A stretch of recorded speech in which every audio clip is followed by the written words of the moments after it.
Você está no canal Eu Estudo a Lição com o pastor Samuel Camilo. Hoje é sábado, dia 27 de julho de 2024. Estamos introduzindo a lição de número 5 do nosso trimestre, cujo tema será Milagres à margem do lago.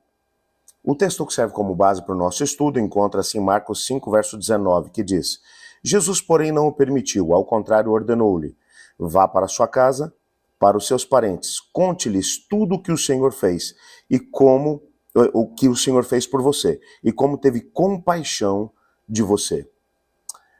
Quando nós encerramos o estudo das parábolas contadas por Jesus lá no capítulo 4 do Evangelho de Marcos, nós percebemos algumas lições preciosas que foram ali retratadas. Entretanto, nós temos ainda no finalzinho do capítulo 4 um milagre extraordinário.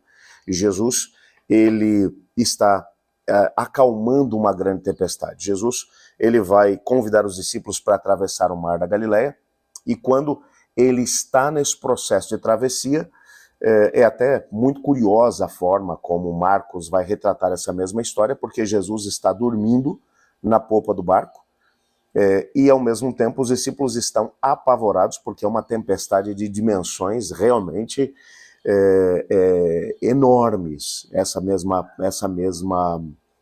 tempestade, a ponto de os discípulos como Pedro, Tiago, João e outros que viviam da pesca e conheciam perfeitamente o mar da Galileia, sentirem medo. Quando você pensa nesse mar, ele é chamado de Mar da Galileia, mas é nada mais nada menos do que um lago de água doce, um lago com 21 metros de comprimento por 13 metros de... Aliás, metros não, quilômetros. 21 quilômetros de comprimento por 13 quilômetros de largura. É um lago de água doce, mas que é o maior ajuntamento de águas ali daquela região, o que traz muita vida, ainda hoje, para aquela mesma localidade. Entretanto, o que vai acontecer, a vida, ela se desenvolve no entorno do Mar da Galileia, tanto do lado oriental quanto do lado ocidental. Quando você pensa de um dos lados, em uma das margens, você vai encontrar comunidades de judeus. É bem verdade, gente muito pobre. A Galileia era uma região de gente muito, muito pobre mesmo, a ponto de quando Cristo Jesus é apresentado, até mesmo os seus discípulos perguntaram se de Nazaré podia vir alguma coisa boa. Nazaré também está na região da Galileia. Jesus, ele vai tornar Cafarnaum, que é uma cidade também das margens do Mar da Galileia, o seu quartel-general. Quando você vai pensar do outro lado do Mar da Galileia, você vai encontrar uma região gentílica, onde você vai ter até algumas das cidades da região de Decápolis, que é uma região extremamente politeísta, era na época. Só para você poder se localizar e entender um pouco disso, eu já mencionei esse fato histórico há algum tempo atrás nas nossas lições aqui no nosso canal. Quando você pensa no momento em que os gregos tomaram aquela região da coligação dos médios e dos persas, eles, quando montaram o cerco no entorno de Jerusalém, a revelia daquilo que eles pensavam, Jerusalém abriu as portas e o recebeu com uma grande festa.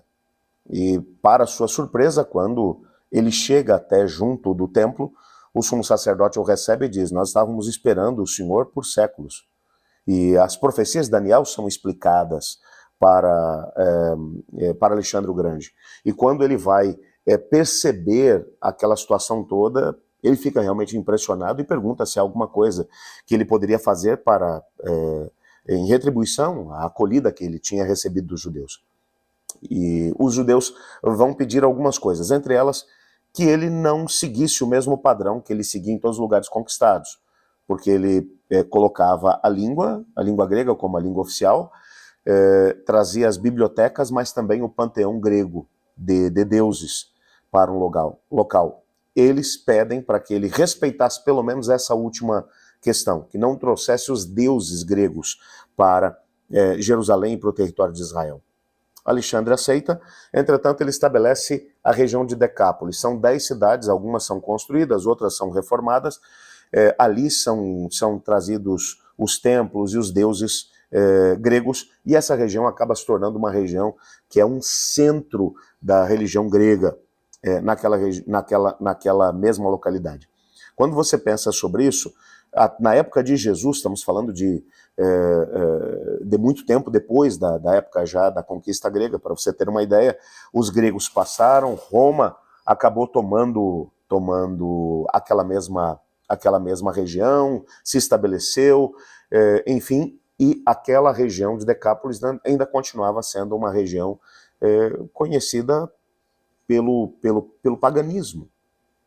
E Jesus, portanto, ele agora, saindo da região que era dominada pelos judeus, a região da Galileia, ele vai atravessar o mar. Todas as vezes que Cristo vai atravessar o mar em direção a Decápolis, ele está indo para uma região que não é composta por judeus, que não é composta por gente que teme a Deus. É uma região de pagãos. E Jesus está indo para essa região, uma grande tempestade toma conta do barco, Jesus vai operar um grande milagre ali, é bem verdade. E assim vai começar a nossa perícope, o nosso estudo sobre os milagres que acontecem no entorno desse mesmo mar. Jesus, e essa perícope ela vai até o capítulo 6. No capítulo 6 nós encontramos uma cena muito parecida com essa cena que abre esse estudo. No capítulo 6 você vai encontrar Jesus de novo no mesmo mar, mas agora ele não está somente acalmando uma tempestade, ele está caminhando por sobre o mar. É uma coisa completamente revolucionária. E os milagres que acontecem nesse meio termo entre o capítulo 4, versos 35 a 41, e o capítulo 6, são realmente revolucionários. Cristo vai operar alguns seus grandes milagres. É interessante, eu aqui no auxiliar da lição, nós encontramos aqui dois elementos que servem como chave para a compreensão do nosso estudo dessa semana. Primeiro, Jesus e a legião. Marcos ele vai relatar que Jesus viajou até a terra dos Gerazenos, na região de Decápolis, uma comunidade gentílica, e logo um homem possuído de espírito imundo veio dos túmulos ao encontro de Jesus. Marcos 5, verso 2. Como resultado desse encontro, ele curou o homem. Então Jesus, ele tem tanto poder e autoridade que mesmo quando uma legião de demônios vem diante dele, ele cura. Veja, logo depois que ele atravessa o mar, que ele acalma uma tempestade, isso vai estar acontecendo. Nós vamos ter a oportunidade de poder entender exatamente isso. É alguém que não é da comunidade de Israel. E Jesus, ele enfrenta uma grande tempestade por causa desse homem. Qual a importância desse indivíduo? Nós vamos estudar sobre isso durante essa semana. Um segundo aspecto, Jesus cura 2 filhas, ou seja, 2 pessoas da etnia judaica, 2 israelitas. Quando Jesus retorna à sua própria comunidade, Jairo, um dos chefes da sinagoga, veio ao seu encontro e lhe disse com insistência: minha filhinha está morrendo. E Jesus vai curar a filha de Jairo, vai ressuscitar essa menina, porque ela vai acabar morrendo enquanto Jesus está se dirigindo para aquela mesma casa. E na sequência, nesse meio tempo, ele vai curar uma outra mulher também, uma judia, que sofria por 12 anos com uma hemorragia. É interessante que a filha de Jairo tinha 12 anos e a mesma idade da menina era o tempo que essa mulher que sofria de hemorragia também estava doente. Jesus vai curar a ambas e vai chamá-las de filhas.